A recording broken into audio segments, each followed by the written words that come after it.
કૃષ્ણ રડી પડ્યા, ગોપીઓ રડી પડી, આખી રાત વિરહમાં ગઈ. બીજે દિવસે નારદ આવ્યા, ભગવાનને કહ્યું તમારા કામ માટે આવ્યા, ધર્મની સ્થાપના કરવા માટે આવ્યા. હવે બાળ લીલા પૂરી થઈ, હવે દુષ્ટોનો સંહાર લીલા, ધર્મની સ્થાપના લીલા, અધર્મીઓને મારવાની લીલા, પાપીઓને ધરતીથી બહાર રહિત કરવાની લીલા, સાધુ બ્રાહ્મણને ગાય માટે આવ્યા છો, એ તમારી લીલા ચાલુ કરો. અને પછી ભગવાન નારદને મોકલે. નારદ કંસ પાસે આવે, કંસ ચડાવે, અંકુરને મોકલે, અંકુર આવે અને ભગવાન મથુરા જવા તૈયાર થાય.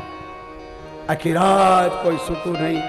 સવાર પડ્યું, ભગવાન રથ પર સવાર થયા.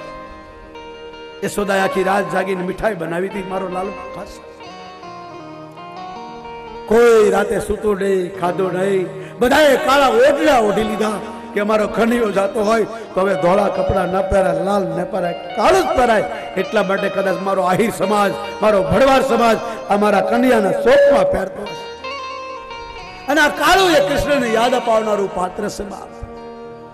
આહિર સમાજ, ભડવાર સમાજ જે એની હાથે રહ્યા, ભડવાર, કબારી, ગોવાળ, આહિર, એ લોકોએ કાળા વસ્ત્રો. કૃષ્ણને એને જાણ્યો, યાદવો ન જાણી શક્યા. બે મોત મરી ગયા દારૂ પીને. પછી ખબર પડી કે ભગવાન છે. એના મા બાપ ન જાણી શક્યા, કૃષ્ણ એના હગાવાલા ન જાણી શક્યા, આહિર સમાજ જાણી શક્યો. એટલે આ સુધી કાળા કપડા ધારણ કર્યા. અમારો નંદલાલ જતો રહ્યો, કન્યો જતો રહ્યો. પછી આહિર સમાજે સફેદ કપડા ન પહેર્યા. આખું ગોકુળ સૂનું થયું. ગોપીઓએ રેશમના વસ્ત્ર ઉતારી, શિગાર ઉતારી, કાળા કપડા ધારણ કર્યા. શોકમાં જિંદગી દવા લાગી. કૃષ્ણએ કીધું આવીશ.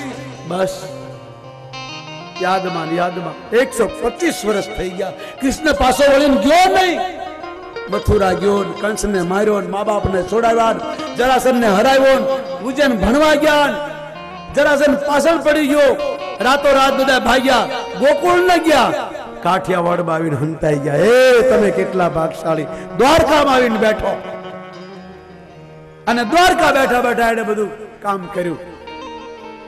પાંડવોને હાંચવા, દ્રૌપદીને હાંચવા, યાદવોને હાંચવા, ઉગ્રસેનને હાંચવા, મા બાપને હાંચવા, અને તમને મને હાંચવા. અને કાઠિયાવાડ 125 વર્ષ સુધી બેઠો.